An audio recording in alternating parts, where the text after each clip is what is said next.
Bir nəfər çox kasıb idi. Qonşusu zəngin bir adam idi. Varlı bir adam idi.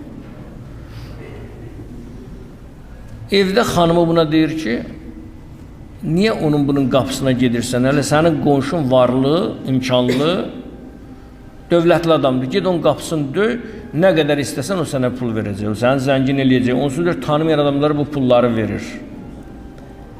Ağlına batır.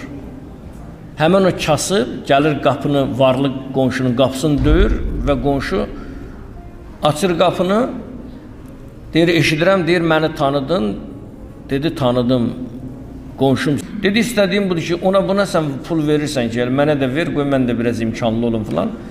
Həmən o varlı, təkəbbürlü adam olur. Deyir ki, düzdür mən qonşulara var dövlət öz imkanlarımdan xərcləyirəm, paylayıram. Amma mən onu körlara sədəqə eləyirəm, amma sanki gözlərin görür.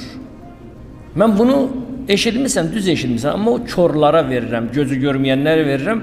Bunu deyəndən sonra həmən o qonşu əllərini dişləyərək belə deyir ki, əsl kör mənəm ki, həqiqi Allahın qapısını qoyub, gəlib bir imansızın qapısında mən dayanmışım. Nə qədər sonra o varlı qonşu onu yanına çağırır ki, gəl sənə yardım edim, dedi, yox, səhv məndədir, həqiqi Allahı, həqiqi var dövlət sahibini qoyub, müvəqqəti var dövlət sahibinin qapısına gəlmişəm.